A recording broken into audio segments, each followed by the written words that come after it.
De dos huesos en este caso, para lograr el desplazamiento o el movimiento necesario que necesita el canino en este caso, o el animal. Con respecto a las articulaciones, vamos a ver la articulación del miembro anterior, específicamente la escápula humeral, como se ve en la imagen, la radio ulnar y la de las manos o de las patas, que es carpo, metacarpo, dedos o tarso, metatarso, dígito.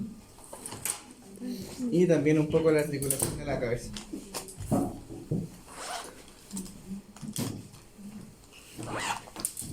Ahí está como reflejada la articulación del miembro anterior, donde se menciona arriba cíngulo, que es como cíngulo, es como la mezcla de varios elementos que forman la articulación. Ahí está indicada la articulación humeral, que en realidad es donde articula la escápula con el húmero. La articulación cubital, donde se genera la articulación húmero-radioulnar o radiocúbito, pueden ser esos dos nombres. La articulación olecraniana, que es como la parte posterior de la articulación de húmero-radioulnar.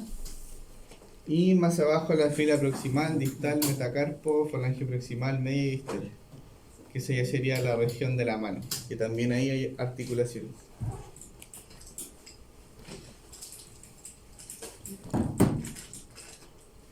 Y aquí ya vamos a hacer un pequeño repaso de lo que habíamos visto antes con respecto a la osteología. El tegumento es lo que ya se compone como la piel o lo que recubre los músculos en el animal. Y es una tela subcutánea delgada que siempre van a tener que abrirla cuando tengan que hacer algún procedimiento, ya sea para abordar el hueso, alguna articulación, para extraer algún cuerpo extraño, alguna espina. Los cojinetes o la almohada, que también a veces generan problemas, a veces hay cortes ahí. A veces los perros pisan vidrio, latas, siempre se rebanan las almohadillas. Por lo general se suturan y andan bien. A veces no se pueden suturar porque la almohadilla igual es como una esponja, entonces a veces uno pasa la sutura y se rebana. Entonces es complicado a veces. Lo que sí sangran harto. Entonces si sangran harto hay que tratar de mantenerla, hacer una contención de la hemorragia con generar una gasa compresiva hasta que se controle la hemorragia y después lo puedes retirar. La zona de la garra o la zona unguícola. Y ahí está la zona carpal, metacarpal y dígitos. Y esa es la mano derecha de una vista palmar.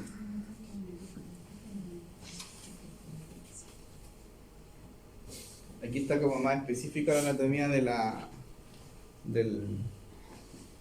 donde está la falange, donde ya se articula con la uña del perro. Y esto lleva a una cutícula que lo recubre, donde está la porción lateral, abaxial y axial. Y la porción ventral.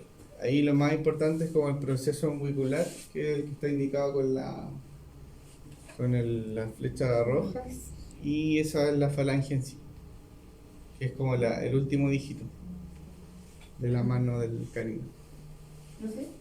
¿Tú te puedes explicar nuevamente el tema de la porción lateral abaxial y axial, que también es lo mismo, no sé cuál es?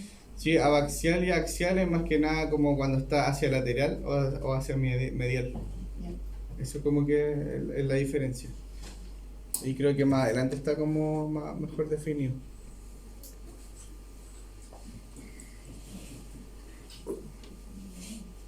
Y aquí hay una vista más específica de la escápula, donde ahí lo más importante, bueno, la espina escapular, que la espina escapular siempre va a estar hacia el lateral del paciente, y la vista medial, ahí podemos ver la cara serrata, que tiene ese nombre porque ahí se inserta el músculo serrato. Por lateral la fosa supraespinosa o infraespinosa, que también tiene esos nombres porque van a insertar los músculos supraespinosos o infraespinosos. La incisura escapular, que es donde ya se empieza a agudizar la escápula hacia distal. Y eso es como lo más importante de la escápula, la cavidad glenoidea, que es abajo donde ya empieza a articular con el húmero. Ahí se empieza a generar la articulación escapulohumeral.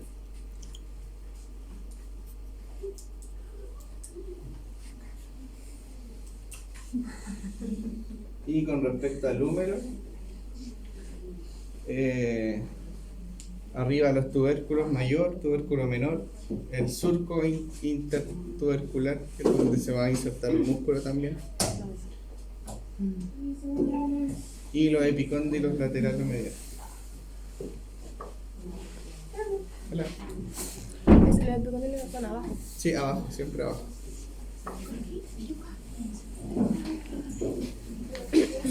Aquí vamos a ver el agujero supratronclear y la fosa radial. Acá tiene la importancia porque ahí es donde articula con el radio, el húmero. Y esta zona ya se empieza a llamar trópico. Y son todas zonas de articulación ya con el radio, húmero radio ulnar.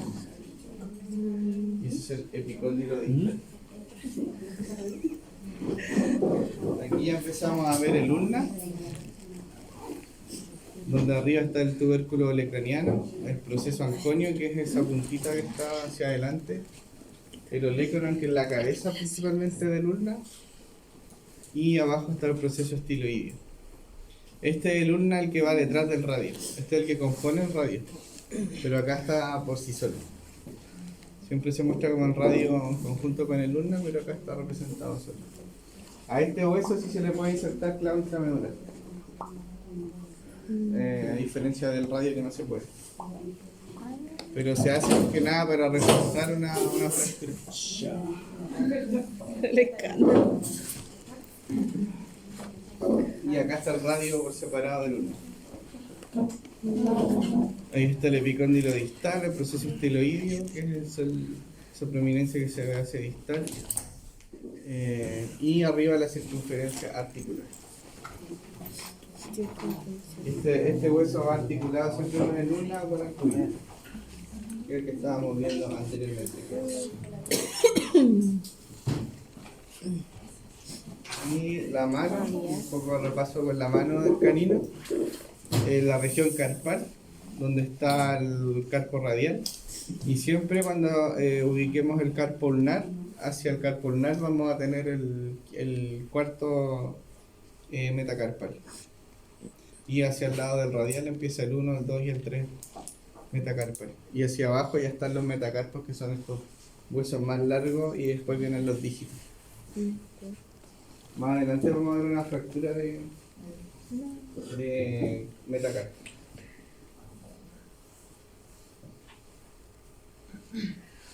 Ahí se ve el carpo ulnar, carpo radial, el 1, 2, 3 y 4 metacarpal. Aquí se ve más en detalle la mano con los dígitos 1, 2, 3, 4 y 5. Ahí está la base, el cuerpo y la cabeza, ese es el metacarpo. Y abajo se ven los sesamoides metacarpo falángico, que son los que unen el metacarpo con las primeras falanges. Los metacarpo, primera falange. En estos huesos siempre se van a generar fracturas.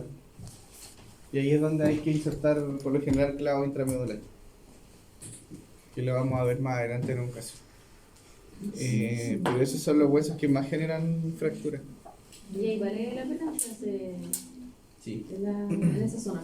Sí, por lo general cuando es solamente uno, los otros metacarpos funcionan como fijador externo. Entonces igual se recupera. Pero cuando son todos, dice Sí. Ah, Aunque igual el otro día operé uno que era solamente uno, pero tenía una fractura distal. Tenía una fractura acá. Y eso, como estaba cabalgado, generaba mucho dolor. Entonces se generó un alineamiento con un clavo intramedular y ahí se eliminó el dolor, porque ese fragmento iba a estar molestando y no apoyaba y estaba muy inflamado. Entonces aquí la técnica es hacer una incisión sobre el metacarpo, idealmente debridar con una tijera muy pequeñita, ojalá de ojo, Y cuando llegas al foco de la fractura, puedes insertar el clavo desde el tercio distal fracturado hacia acá. De ahí lo redireccionas y el clavo lo insertas hacia arriba. Y después se corta y se dobla hacia acá. Y queda así cortito. Y si no, te puedes meter desde acá también. Desde hacia afuera del fragmento fracturado hacia adentro. La idea es que el clavo genera la alineación de los dos fragmentos que están fracturados.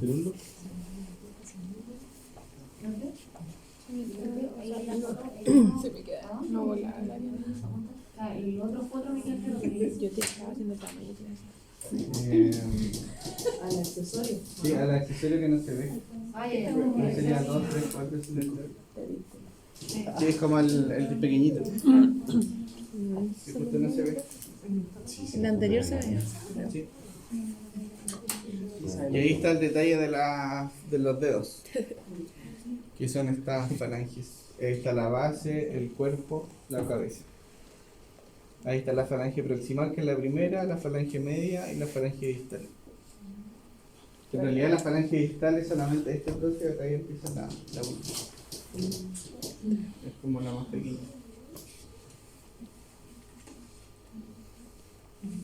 Ahí está la comparación con el felino. Dedos. Proceso flexor, auricular y proceso extensor.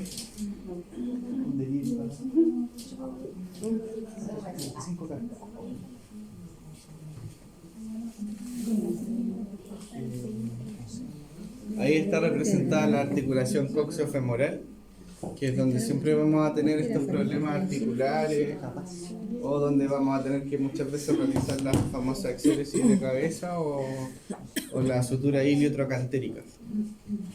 La sutura iliotrocantérica, que es una técnica que se está usando harto ahora, es hacer una perforación desde el trocánter hacia el ilio. Se entra por acá, se perfora y se pasa una sutura. Y genera la unión de la cabeza del fémur con la articulación de la cadera o de la pelvis.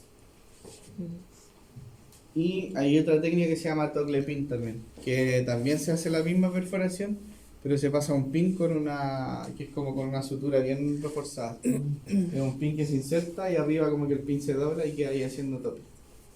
Y eso mantiene el fémur unido pero a veces se corta. Cuando el paciente tiene sobre 25 kilos, a veces se tiende a cortar la sutura.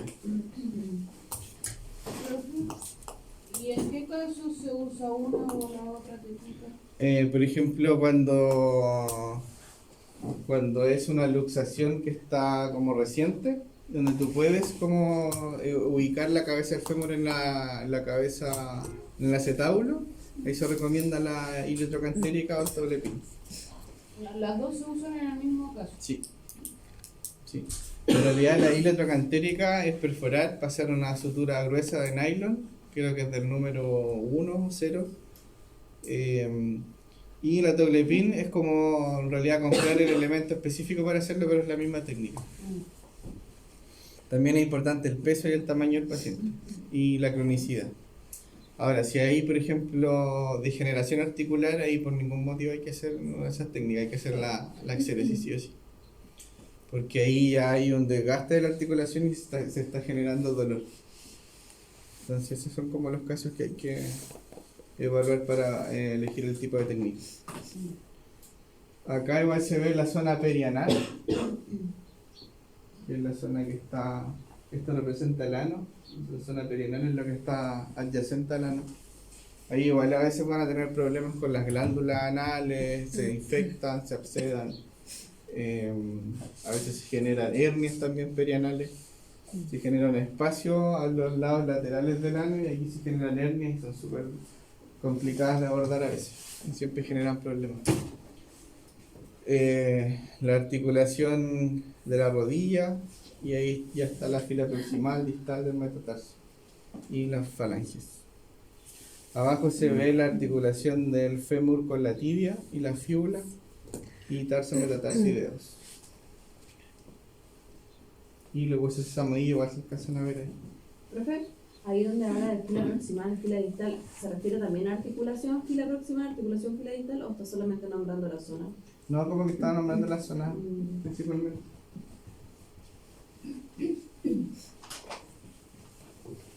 Acá se ve más en detalle lo que estábamos viendo de la zona perianal. Está la región del ano, la región anal, la urogenital, que es donde ya está próxima a los genitales, y la región perianal es como toda la región que está entre el ano y los genitales hacia abajo. Las hernias perianales siempre se van a generar como en esta zona. Y aquí están las glándulas anales, que siempre generan problemas igual. Las glándulas anales no hay que estarlas drenando constantemente, como lo hacen a veces que llevan los perros a peluquería y siempre se las drenan. A veces eso genera el absceso o la infección de la glándula. Hay que siempre dejar que la glándula se drene por sí sola. Porque siempre las manipulan y eso igual genera problemas. No, yo no lo recomiendo al menos, excepto que haya alguna patología o algún problema de la glándula.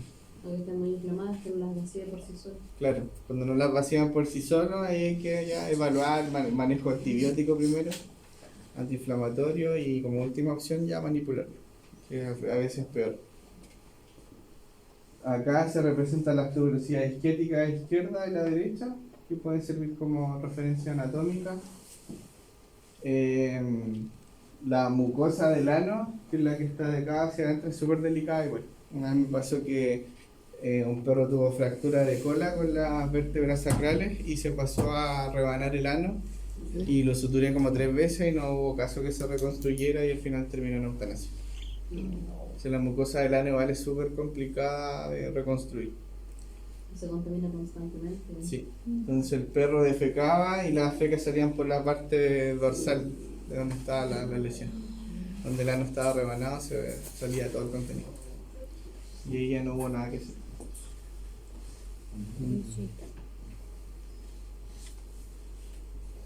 Aquí está como la pelvis nuevamente con la representación de línea, el hueso acetabular y la parte acetabular que acá es donde acá articula la cabeza del fémur, acá va medio. Entonces, y el isquion que está hacia caudal.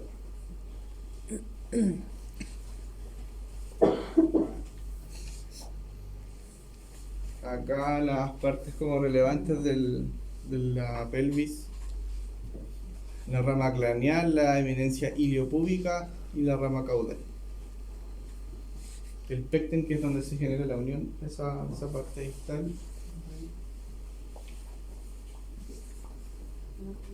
Acá ya empezamos a ver el fémur, la relevancia acá del fémur. Siempre el tubérculo mayor, por ejemplo, el trocánter mayor, perdón, les va a servir para guía, para hacer la exéresis de cabeza femoral. Siempre el trocánter mayor nosotros lo palpamos inmediatamente hacia lateral. De hecho, la incisión se hace como en esta zona. Entonces nosotros palpamos acá y sabemos inmediatamente que el corte tiene que ser ahí, contralateral al trocánter mayor. Siempre que lo palpen vamos a saber que inmediatamente al lado contrario va a estar la cabeza del fémur. Y esa es la que se corta. Ahí está la cabeza, que la cabeza es la que articula con el acetábulo en la pelvis, que es esta zona. Y acá va el ligamento redondo, que es el que genera la tracción y la unión en el acetábulo.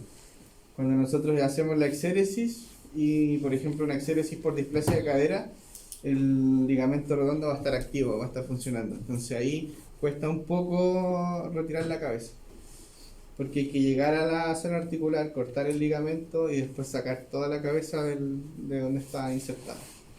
En cambio, cuando es por luxación, esta cabeza está fuera de la articulación, entonces ahí uno corta y sale inmediatamente.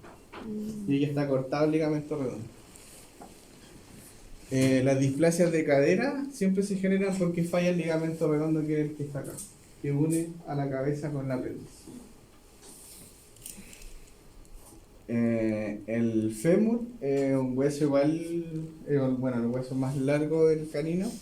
Y con respecto a las fracturas de fémur, lo que les había comentado siempre, lo complicado es el abordaje de los músculos, porque está recubierto por una masa muscular enorme que es el cuádriceps. Y a veces se tiende a contracturar y ahí queda rasco. Cuando les lleguen fracturas y llevan más de una semana, vale que pensarlo, porque el tiempo que lleva ya de cronicidad genera contracturas, fibrosis. Y ingresar ya es un desafío con el tema muscular. Entonces a veces reparamos la fractura pero el músculo no responde. Entonces ahí ya no hay mucho que hacer. Nos ha pasado que una vez con un cachorro, un ovejero alemán, se contracturó y le quedó el miembro así como patepalo. Y nunca pudo apoyar, nunca lo movió. La fractura consolidó, perfecto, todo bien, pero el músculo se contracturó y nada que hacer. Nunca en la vida. No, No nunca. nada, Y no hay ni nada que fisioterapia, nada. No hay nada que podamos hacer. Ahí ya. Esa es la desventaja del fémur y del cuádriceps. El cuádriceps se contractura y no hay nada que hacer. Nada, imposible. Y queda el miembro así como un miembro así de palo. Quieren terminar estorbando y... Sí, al final termina en amputación. El problema es que ahí la gente no lo entiende y te echan la culpa a ti, como un caso. Entonces siempre cuando aborden fracturas de fémur, siempre indicar que puede ocurrir que se puede contracturar el cuádriceps y ahí ya independiente de la fractura. Y siempre van a llegar los perros 4 o 5 días después de fractura, nunca llegan como inmediatamente. Porque la gente cotiza como en 10.000 clínicas y después llega. Entonces es complejo. Ahí abajo se ven los sesamoideos, que son esos huesos redonditos. Y la patela, que es la rodilla en sí. La rótula.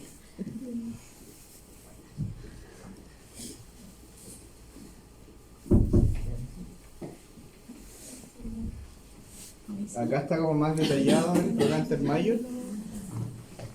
Y el corte siempre se hace así, en esta dirección, para hacer la excelencia.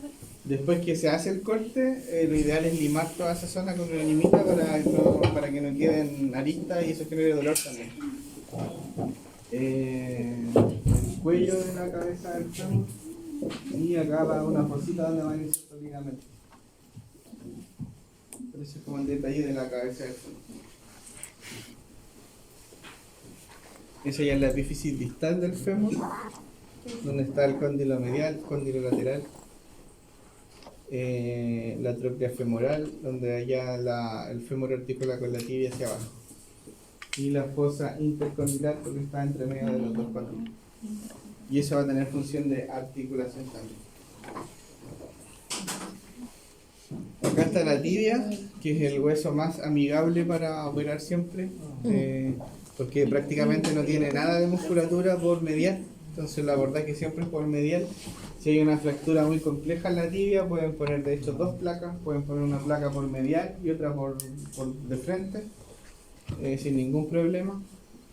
La fíbula siempre, cuando está, por ejemplo, les llega una fractura de tibia y tienen que determinar el tipo de implante o técnica que ocupan. Si la fíbula está completa y está fracturada la tibia, que a veces pasa, pueden hacer una técnica mínimamente invasiva. Hacen una incisión pequeña arriba, abajo, pasan la placa, tornillo arriba, abajo y ni abren al medio. Porque esto funciona como fijador externo. Entonces, y andan súper bien. ¿Y si la fíbula estuviera fracturada? Ahí ya no puedes hacer técnica mínimamente invasiva. Ahí tienes que abrir completo, evaluar poner clavo más placa para generar una mayor estabilidad. Me refiero a que se puede fijar la fíbula para poder... No, la fíbula cuando se fractura se deja así nomás. Y porque cuando tú alineas la tibia, se alinea igual la fíbula entre comillas y solda igual. Porque no hay como hacer nada de... No, O sea, la fíbula, osifica sola. sí. Igual que el cúbito o el ulna. Cuando es un paciente muy grande, ahí ya puedes pasar un clavo y generar la estabilidad del ulna. Pero igual si lo dejas así no pasa nada. Pero yo lo recomendaría en perros sobre 30 kilos.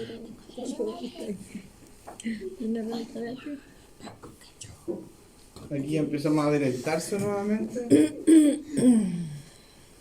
Con su maléolo tibial, maléolo fibular. El talo del calcáneo, aquí se ven como más en detalle. El tarso central, el tarso 2, 3 y 4. Y después ya abajo vienen los metatarsos. ¿Y dónde estaría el astrólogo? En la otra vista se ve. En la otra vista se ve.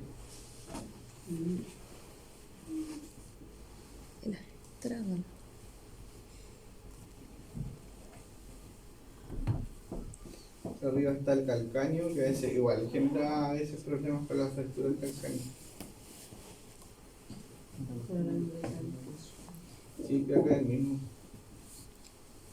¿Por qué iba a ubicar el estómago? Sí, que el astrálago también es como un hueso articular. Es como la base del calcáneo.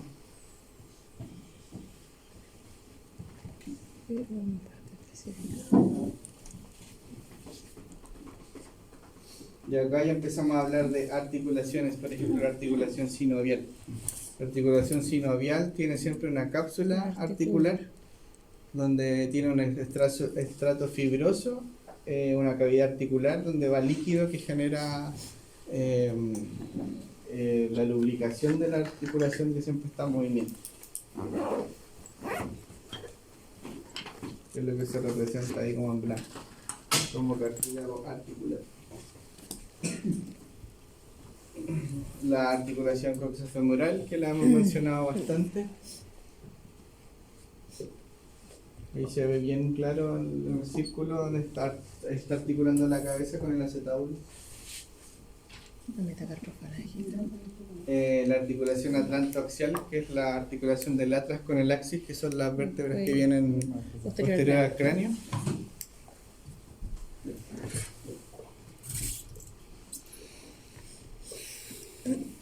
Y también ahí se indica que esta articulación es una articulación sinovial. ¿Qué trocoidea? Que tiene como forma como trocoide que articula un elemento con el otro. Se encajan Y perfecto. genera movimiento. Ah, como la trópea. Claro, como trocoide. La articulación cubital, que también es una articulación sinovial gínglimo. Y gínglimo es como bisagra, como que se refiere a una articulación así de bisagra. Se mueve. Y también es sinovial.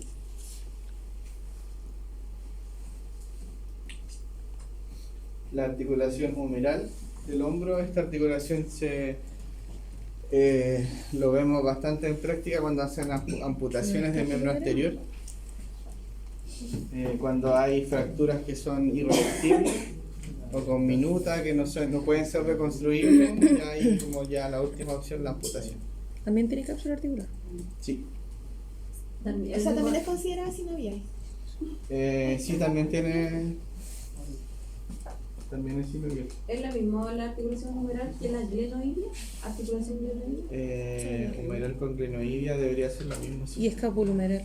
Escapulohumeral también, porque está el escápula y humeral. Se puede llamar para las tres como entonces. En realidad escapulohumeral como lo más común siempre. Y acá, cuando ya hacen, por ejemplo, en las amputaciones, el abordaje se hace en la mitad del húmero, se debridan todos los músculos, se llega a la articulación y acá se hace el corte de la articulación y se elimina el húmero. Y ahí hay que ir ligando todos los vasos, todo lo que vaya sangrando. O sea, la escápula queda dando vueltas sola. Sí, la escápula queda sola, pero después uno cierra y queda recubierta, ¿no? Súper movimiento. Faltan los movimientos. Un pañito de hacer. Ahí se ve la cápsula articular. Ahí está la articulación del húmero con la escápula. Y donde aquí se ve que hay una cápsula articular.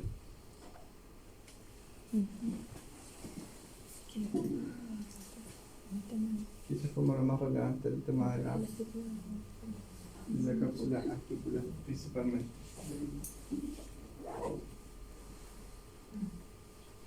La articulación humeral nuevamente del hombro derecho en este caso, donde ahí se ve el acromion, que es la parte distal de la escápula. Esta es la parte distal de la escápula.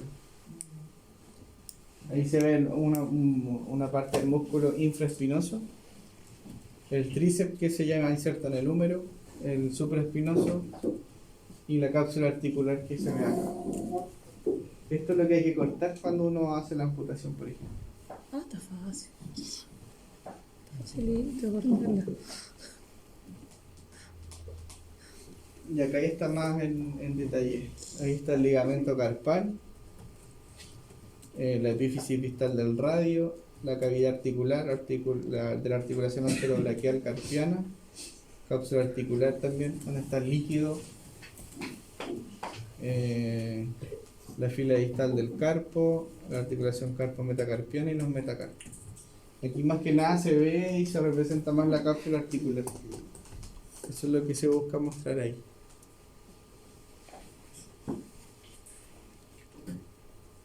Acá está súper bien representado el tema de la displasia de cadera. Por ejemplo, esta es una articulación normal. Cuando la cabeza del fémur está inserta y articula casi en su totalidad con el acetábulo. Este es el acetábulo. En la radiografía, cuando ya empiezan a ver que la cabeza o pierde su conformación esferoidea y sale del acetábulo, ya estamos hablando de displasia. Y displasia se puede categorizar en varias partes: severa, ya la severa es cuando ya está prácticamente no articulando y eso genera mucho dolor. Entonces lo que se busca con la exéresis, eliminan la cabeza y ahí se elimina el dolor de la articulación. Y el paciente puede apoyar y se genera una pseudoarticulación natural. Y en la imagen número 3 ya hay una displasia severa, porque se perdió la conformación del acetábulo con la cabeza del fémur. Y en esos dos casos, la exéresis es la recomendación. Y en la hueso acetabular, ¿a eso también se lima o no? Claro, lo que se hace ahí es cuando después que hacen el corte, ustedes tienen con la mano acceso a toda esta parte. Y ahí lo que se hace es una denervación que se llama. Y es con la lima raspan toda la parte del acetábulo para eliminar todas las terminaciones nerviosas de acá y que no haya nada de dolor y sensibilidad. Eso principalmente. ¿Cómo se llama el procedimiento de Exéresis de cabeza femoral. Exéresis. Con EX. Exéresis. Que es hacer el corte de la cabeza. O simplemente corte de la cabeza y cuello femoral. Y con respecto a por ejemplo, la sutura iliocantérica, la perforación se hace aquí. Y la sutura se pasa desde acá hasta acá. Y aquí se hace como una sutura como en 8. Una sutura bien potente. Y el ligamento redondo que va desde... El ligamento redondo va ahí. ¿Y en dónde se inserta en el hueso de...? En el centro del acetábulo, ¿vale? El ligamento redondo. Ah, en el centro del acetábulo. ¿Cómo se llama la acción Es cortito. de limar la parte Denervación. acetábulo y dar toda la Denervación. Denervación. denervación? Sí. Ahí tú entras con una lima y raspas toda esta zona. Y así eliminas todas las terminaciones nerviosas y el dolor. Lo que se busca en esta técnica es eliminar el dolor. Pues es como cuando hacen una endodoncia y sacan una Claro. Y acá, siempre en los casos que necesitamos exéresis, el ligamento redondo siempre ya va a estar roto. Excepto cuando es por displasia, que a veces ahí todavía está aún presente. Un sobreestiramiento del ligamento. Y eso no se gasta nada, se corta, no Se se corta nada nada. más, sí, no nada. De hecho el fémur queda sin la cabeza y el fémur queda fuera de la articulación. Y todo lo que es el cuádriceps genera el sostén del fémur. Y después corren, apoyan como si nada. No se luce ni nada, no se sale. No, de hecho ahí retorna como su posición normal. A veces se luxa y la cabeza queda acá arriba. No sé, podríamos decir que es como Entonces ahí hueso se frontal. corta y el fémur logra bajar de nuevo. Pero me pasó hace poco que operé un pitbull que tenía la cabeza acá arriba y está con pérdida de propiocepción y no está apoyando. Sí, probablemente tuvo un trauma muy fuerte y generó daño en alguna terminación nerviosa y ahí ya no hay mucho que hacer. Está con fisioterapia, sí. Pero ahí, por lo general, todos los pacientes que se operan con exéresis apoyan de inmediato a los 5 o 10 días. Pero en este caso, como hubo mucho trauma, se generó algún daño en alguna terminación nerviosa y ahí pérdida de propiocepción. ¿Y cuál fue la anamnesis del tío? Estaba en el campo y llegó con el miembro así recogido, que no tiene ni idea cómo le pasó. Y lo que yo les recomiendo siempre en este tipo de casos, en cualquier caso que sea muscular o trauma, que hagan un examen neurológico básico. Y pueden evaluar y tener un diagnóstico rápido. Por ejemplo, la propriocepción, ponen el miembro en esta posición y el perro tiene que inmediatamente posicionar la pata en su posición normal. Y eso me está indicando que el perro ya sabe que el miembro está en una posición normal y la retorna. Si tú le dejas la pata ahí y queda ahí, es porque ya hay pérdida de propriocepción y hay alguna falla de las terminaciones nerviosas de la columna hacia el miembro distal. El reflejo anal también, pellizcan con algo y ven si se retrae o no se retrae. Eso ya manejado en estado de shock, y cuando está en estado de shock a veces tampoco sienten nada. Claro, ahí igual pueden dejar primero un tratamiento antiinflamatorio, analgésico y evaluar los días después nuevamente un examen neurológico rápido. Dolor profundo, pellizcan la almohadilla, dígito y ven si retrae. Si retrae ya estamos bien, está llegando la señal al miembro y ahí es favorable. Cuando no hay propriocepción hay que pensar en una amputación. Porque no sacamos nada o el miembro no va a funcionar.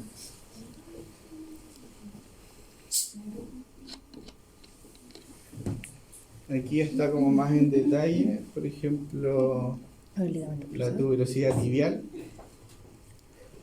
que sería esta zona, esta es la articulación de la rodilla,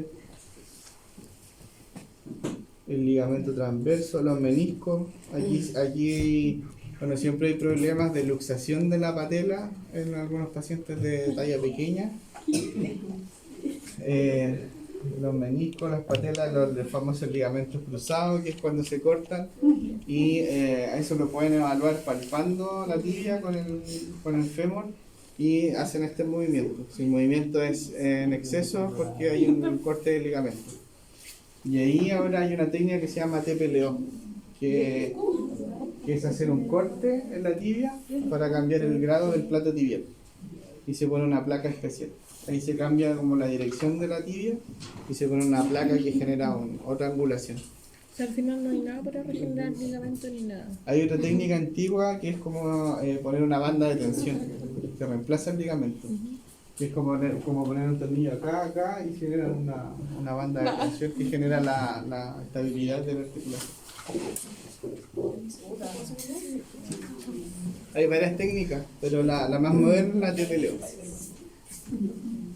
Es como la que está de moda. Porque vale, en cirugía hay cosas que están de moda y todas las hacen.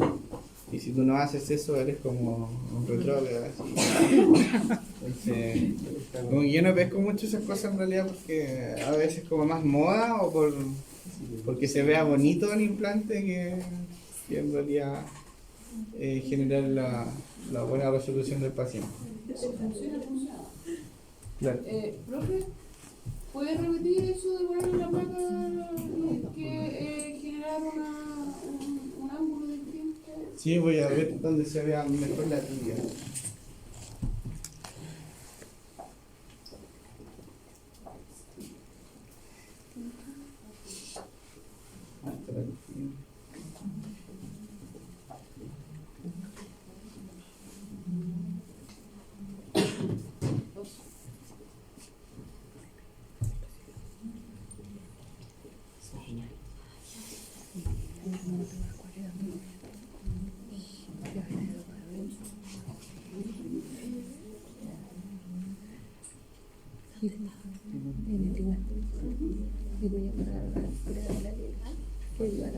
Lo que se hace es se hace como un corte.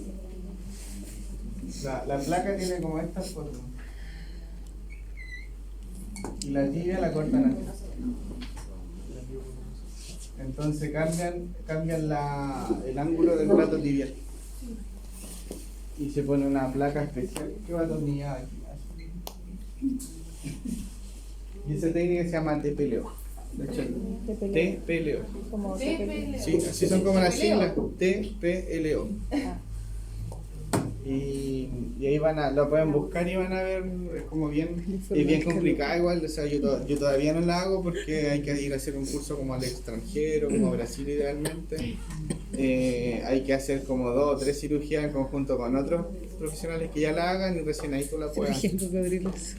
Porque se hace un corte con una sierra y hay que hacer unas mediciones especiales en la radiografía para ver el ángulo, para mejorar el tema del ligamento cruzado.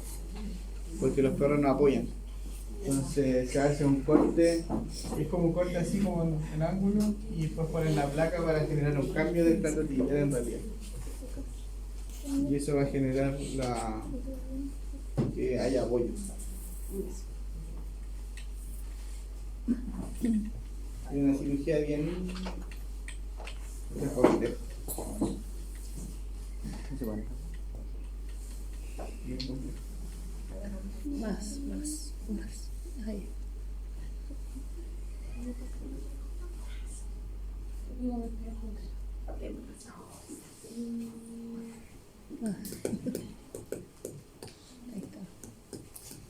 Ahí se ve como más claro por ejemplo, los meniscos, los ligamentos colaterales, la patela, que igual se luxa, se sale de esta zona, se va hacia los lados y genera que el paciente va caminando y como que hace un saltito al caminar. Siempre es por la luxación de la patela. ¿Y los perros igual sufren harto de desgaste menisco? ¿Cómo? ¿Los perros igual sufren harto Sí. de desgaste menisco? Sí, y el ligamento cruzado que se corta es este. Y ahí la tibia pierde su estabilidad y se va hacia el lado. Entonces ustedes la pueden tocar y se mueve. Pero lo más importante acá es la patela y los ligamentos cruzados. Como en la clínica se ve harto eso. La articulación interfalángica distal.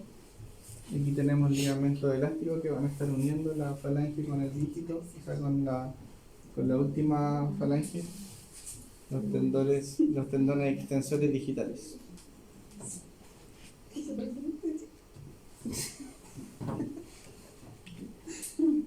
Y este fue un caso clínico que me llegó la semana pasada, un PUC que tuvo fractura del metatarso. Acá se ve la fractura. ¿Qué fue la gracia? Entonces, y fue por una mordedura de otro perro. Ay, qué chiquito. Afortunadamente fue solamente un metacarpo. Y en realidad esto podía consolidar sin operar, pero el tutor como que insistió, no, porque le duele. Entonces ya al final, si el tutor quiere operar y se puede, hay que hacerlo.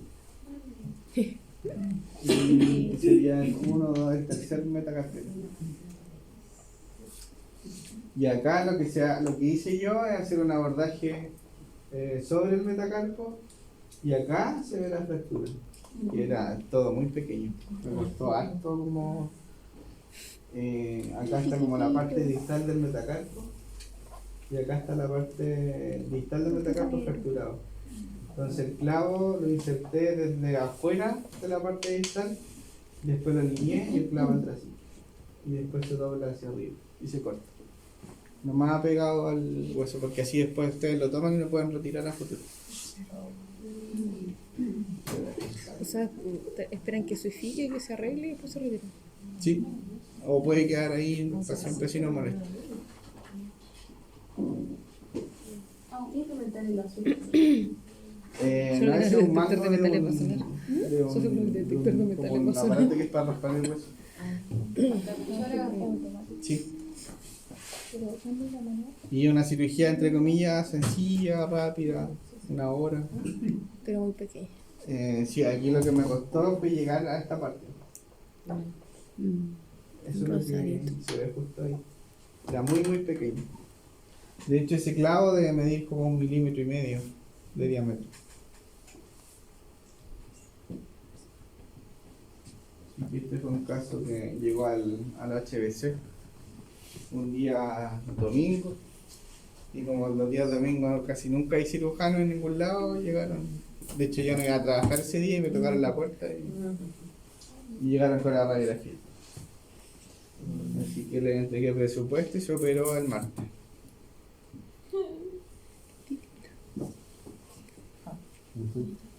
Entonces aquí hay un caso de, por lo general se fracturan 2 o 3 y ahí. Por eso igual fue más hacia distal, por el tema de Claro. la mordedura, si no puede haber Sí. sido más arriba. Lo que sí, esta es más compleja que lo habitual, porque lo ideal es que esto esté fracturado al medio, porque ahí ustedes pueden manipular mejor, exponer el hueso, meter bien el clavo. Si hubiera estado hacia la mitad, yo clavo la meta hacia acá. Después lo alineo y lo meto hacia arriba. ¿Y ahí pues, tenía incluso el colmillo ensartado en esa zona o no? No, de hecho, mirando el miembro de afuera estaba solamente inflamado. Y como no apoyó, le tomaron radiografía y se dieron cuenta que estaba fracturado. Acá podrían confundirse, decir, oye, acá hay fractura de la falange. Pero es la sombra del El armadillo. cojines. Sí. Aquí se ve una línea que parece fractura, pero es la sombra de atrás del armadillo. Su colchoncito. Sí. Entonces hay que tener harto ojo con el diagnóstico y evaluar bien, porque aquí podríamos decir, no, la falange igual está fracturada y la armadilla que está haciendo una sombra atrás. Y entran a abrir por si acaso. Profe, ¿le tocaba sacar la falange cuando está desarticulada? No, la verdad es que no. ¿No la sacan? No. Nunca me ha tocado. Pero sí he escuchado de casos que hay gente que lo pide porque los perros rajuñan los sillones. Sí, Qué pero por eso cuando imbécil. está más que nada desarticulada, cuando se Gente le dobla imbécil. Ah, se sí. le enreda fácil. Sí, lo que sí me ha tocado es sacar el accesorio. Esa es la O el- el accesorio. Ese se saca.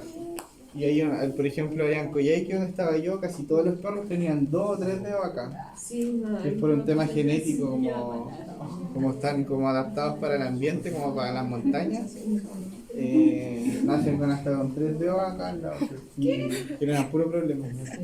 He visto otros que tienen el dedo están suelto. desarticulados, o sea, como que no tienen Ah, la... como Sí. que le huele. Sí, es como que le toma y se lo da vuelta completa incluso.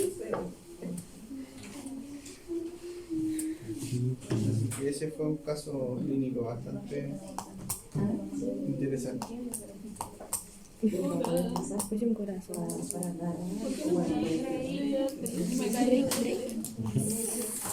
No, de Bueno, de- ¿no? de-